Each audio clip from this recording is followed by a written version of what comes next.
Hello, and welcome or welcome back to the Obsidian Mirror, where we pause a moment to reflect.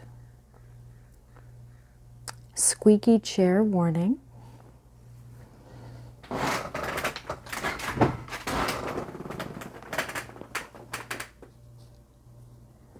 So I am going to do a mirror reflection read today. And while I shuffle and get the cards situated, I invite you to do whatever it is that you need to do to settle in. That could be doing some deep breathing exercises, which I will join you in a moment. That could be doing some gentle stretching.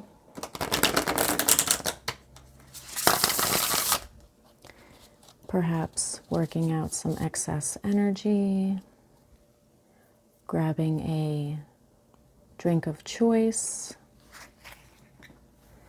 or a comfort item.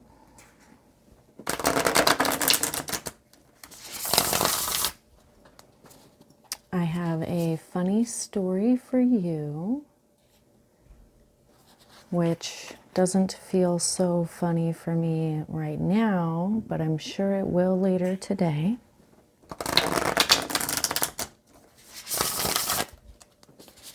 So I live in a communal setting right now, and I got to make coffee this morning.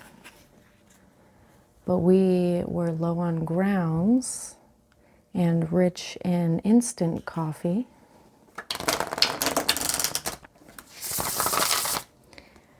And I'm not a fan of sediment in my coffee. So I tried to brew both grounds and instant coffee in the standard coffee pot. And let me tell you, it did not go well.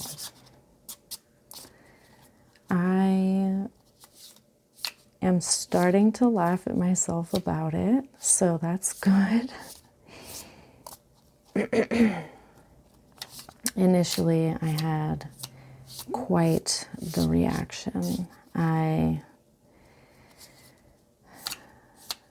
I was worried, I was guilty, I panicked a little bit because I thought that the basin where the grounds percolate from was going to overflow. I created a little bit of a mess, but nothing bad happened.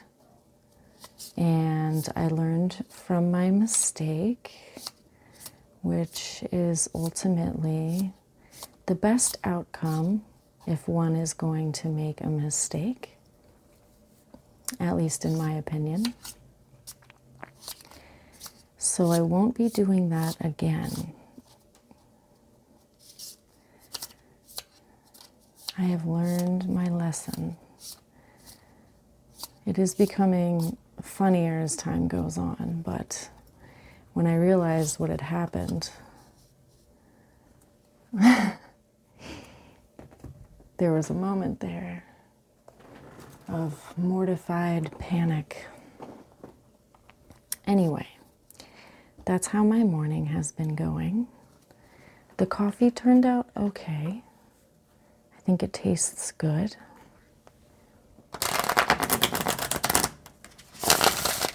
I haven't gotten any feedback yet, any horror stories. I hope I don't, but we'll see how it goes.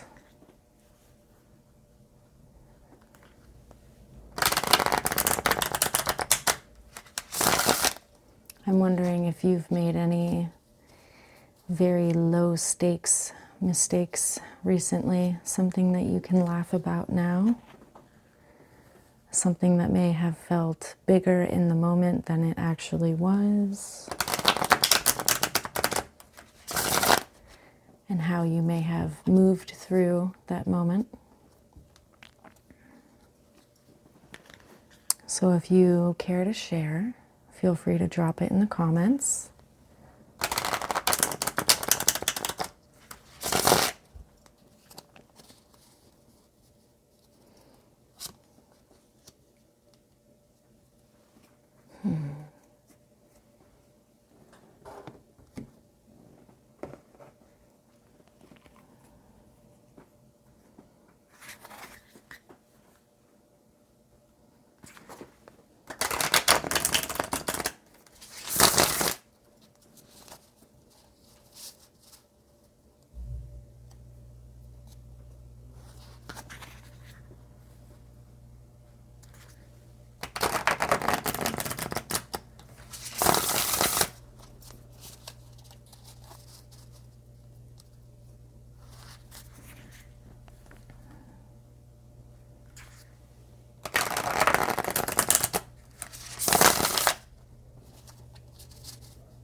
Before I get into the interpretation for this reading, I'm going to take a few deep breaths, and I invite you to do the same if it is safe to do so.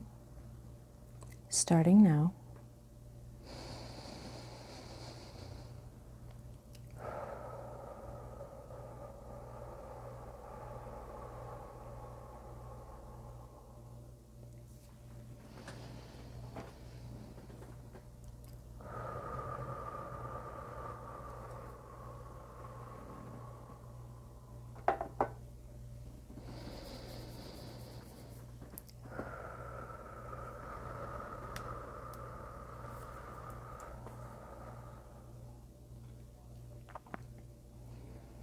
I'm going to show you my coffee because I feel like it's relevant to my story earlier, and let you know that it is my beverage of choice for this video, and that this morning I put maple syrup and cayenne in it. I think it lends a very sweet and spicy profile, which I quite enjoy. Anyway, moving on.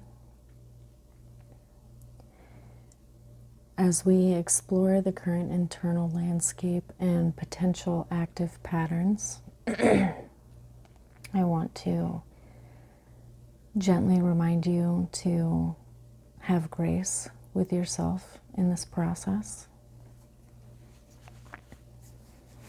Feel free to take what is useful and leave the rest. For the current state, we have the Five of Cups. And whenever I see this card, I think down in the cups. It makes me think of a confusion of the emotional world that is both overflowing and stagnant somehow, as if the influx and the outflux is not quite calibrated properly. There's a certain feeling of despair, potentially overwhelm or underwhelm. But certainly things are not quite right on the inside of us somehow. And I think that that is worth taking a closer look at, because, you know, some of us think that emotions happen to us, and I certainly used to be that way. But I think that there is an appropriate balance between reacting in a way that is normal or understandable and overreacting. And I want to be very gentle here because having big emotions is not a bad thing. And there may very well be things going on that deserve a big reaction, a big response. I think my question is, excuse me. My question is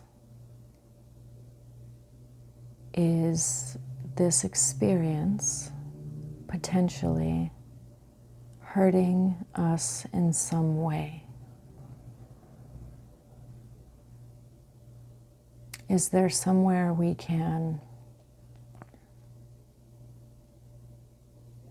direct focus, direct energy that will alleviate some pressure, not to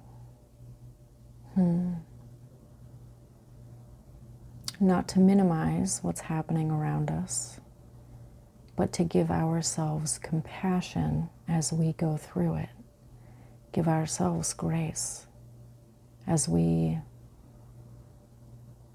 get through this challenging point in our lives. I think that things can most understandably feel very dark sometimes.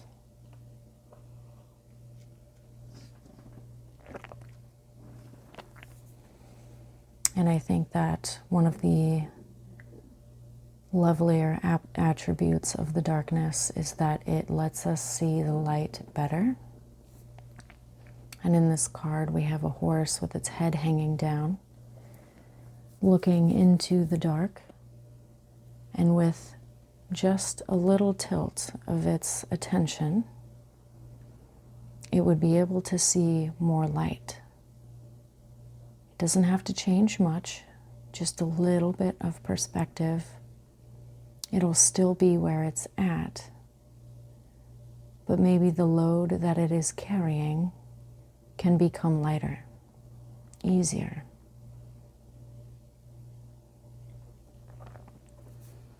I'm going to move on to the active pattern represented by an archetype card. And I'm not familiar with Thanatos, so I'm going to read it from the book, or read a little bit from the book anyway.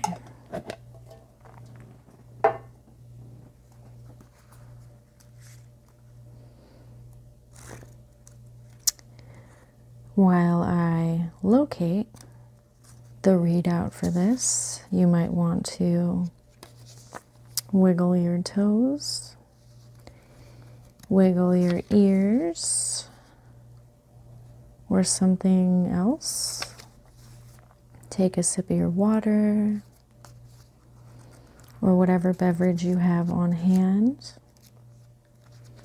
while I find 256 in this tiny little book. See, look at this. It is so small. I love it.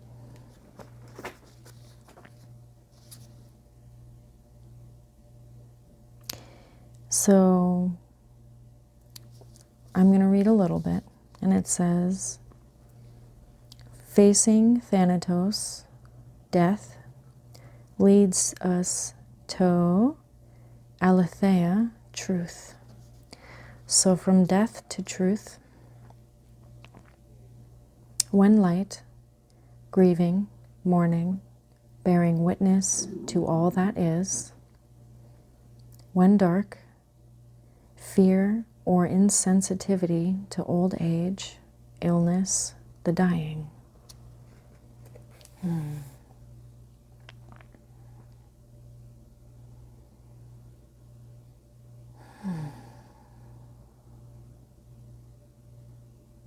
It definitely reiterates the sense that I get from the Five of Cups about there being a balance and also a sense of justice when it comes to heavier emotional experiences. We walk a fine line between honoring what was or what is, and also not letting it consume us.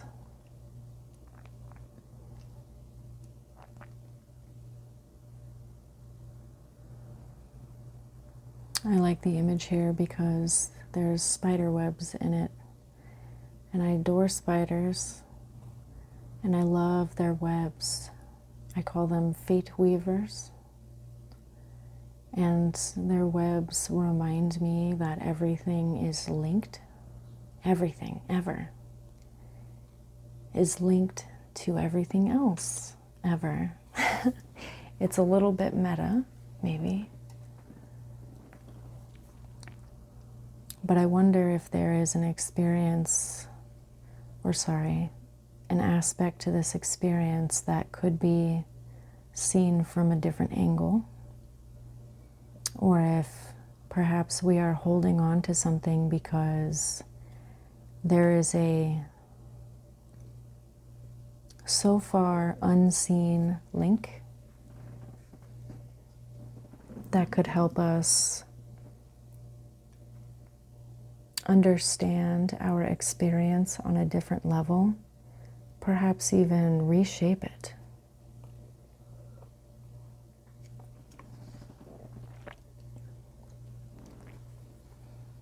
I also want to talk about how spiders' webs are inherently imperfect, just like everything else, and that they are meant to be temporary, and they are easily fixed.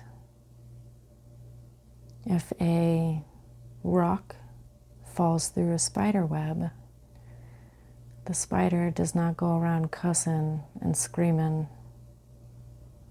and saying, "Woe is me."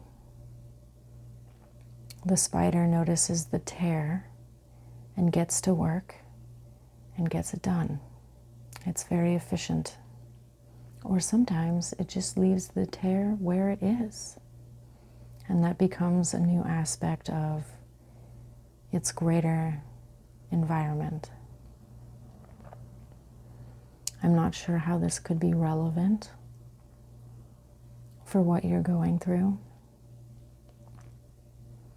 If I were to connect it to myself, I would think about the coffee incident this morning. I wanted to tell everybody what I had done and ask forgiveness and make a big deal out of it because I felt bad. But then I reminded myself that it's really not that big a deal. It's just a pot of coffee. And the other people in this community might not even notice my mistake. I'm still waiting for feedback. And I also don't want to minimize whatever experience it is that you are going through at this time with my coffee notes. A lot of serious things happen to us in our lives, much more serious and long-lasting than a pot of coffee. And so if you're struggling right now, my heart goes out to you. I hope I didn't make you offended or anything with my attempts at being silly. I use humor as a coping mechanism, so please forgive me. As far as the unseen and avoided, or the shadow aspect, as represented by the Shadow Seer Tarot, we have the Queen of Swords in reverse, otherwise known as the Prude.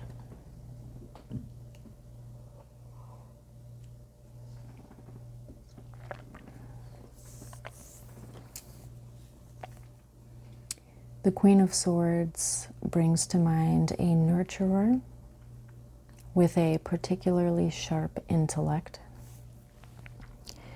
someone who has earned their position of authority, whatever that authority may be. It could be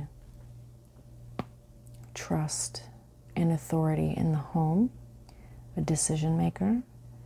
Could be somebody who has a lot of responsibility and a very keen way, a very efficient way of handling those responsibilities. This could be somebody who has the capability to make quick decisions in emergency situations, and somebody who is able to play the long game, somebody who is able to see other people's true motives and interactions. This could be somebody in a friend group or a career situation, perhaps someone who is seen as a go-getter or a go-doer or an overachiever even. Somebody who has an internal fire that is unmistakable, even if it isn't very loud. It can be a quiet fire. Now, the prude makes me think about discernment, and maybe even discernment as a default, a habit of saying no, of measuring others, of having very, very high standards.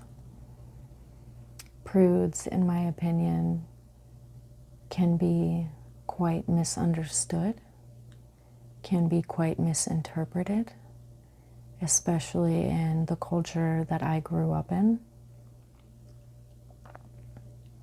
To be fair, in the culture that I grew up in, no matter what a woman does, there will be a way to put her down about it. Either she is a slut or a prude. Excuse my language, I can be a little bit harsh sometimes.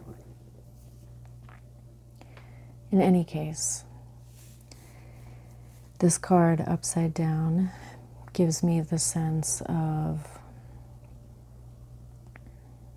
not quite the opposite, but a potential undoing, an unlearning or a relearning. Perhaps somebody is stepping out of an ultra discernment period or stepping back into it after a period of experimentation.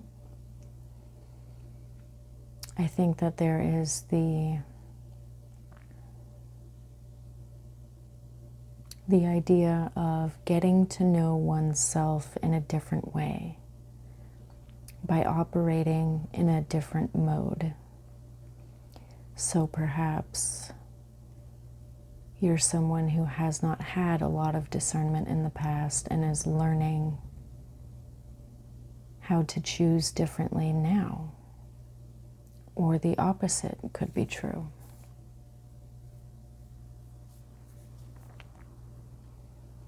In terms of this spread so far, I think that this is an interesting twist. It makes me think of taking our power back, redefining what we allow to happen in our lives, where we are able to choose and how we are going to choose differently. But that's just what I'm getting so far. I'm going to move on to the last card, the possible integration point, where we have the Empress in reverse.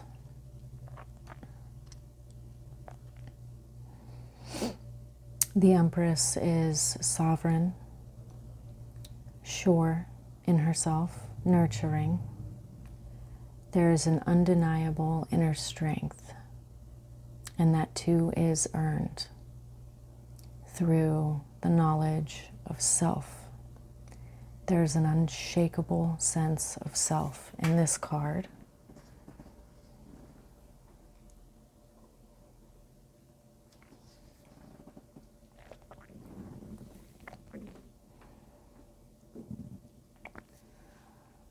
I think there's also a seasonality to it. The Empress does not need to perform, even if she is capable of doing so. What brings to mind this shifting visibility is the fact that this card is represented by a tree, and how some trees lose their leaves in winter. The blood or sap of the tree turns inward, if I'm remembering correctly. And it is a period without showmanship. A period of quietly tuning back into the self. Knowing that it's just not quite time to throw leaves again or to grow leaves again.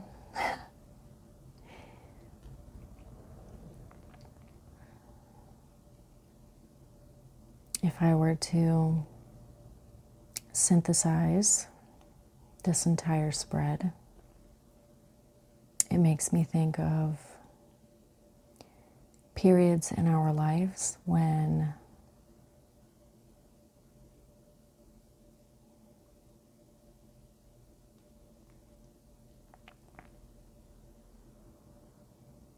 we are giving ourselves grace to feel the full depth of an experience and our reaction to it and the consequences that it caused.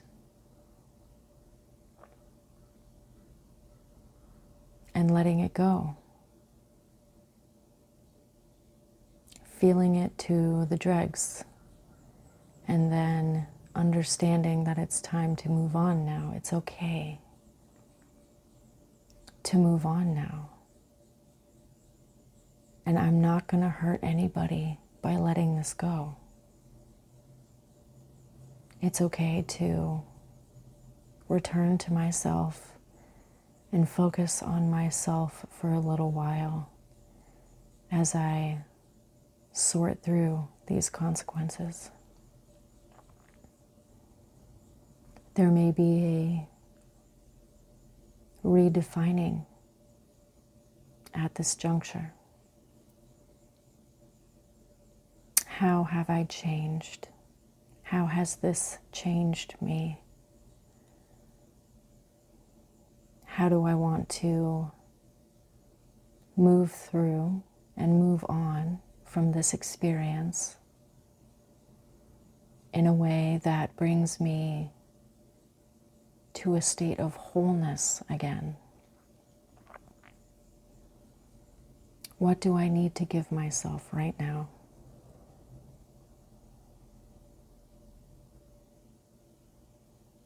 Oh, this could be a very trying time. As somebody who has had my world quite shaken, plenty of tower moments, there's sort of a aftermath where we look at all the bricks and all the stones strewn about around us from the tower that fell, and we have to decide what to do next. And the first thing to do might be to sit down and cry for a while. But then after the crying is done, what next?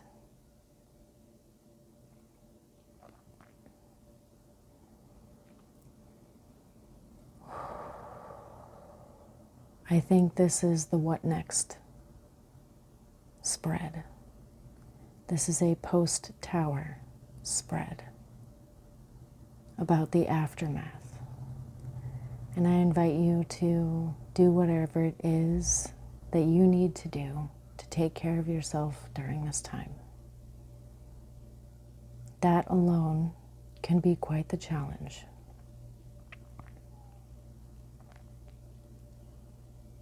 I'm going to end the reading here with another deep breath.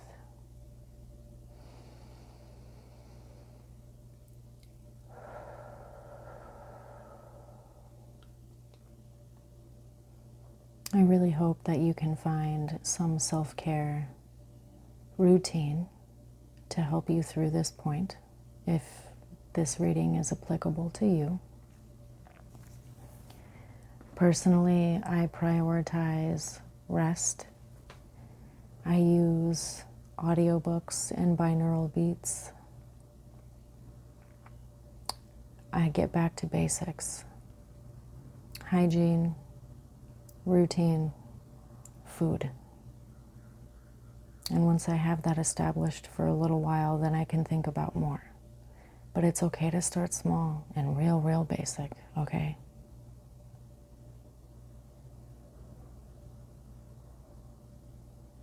There's so much more that I want to say. There's so much more. I hope that you understand that I can sympathize and that I am very sympathetic and that I am sending you all of my love. You will get through this, whatever it is, okay? You will get through this. Give yourself grace. And maybe I'll see you again on the Obsidian Mirror.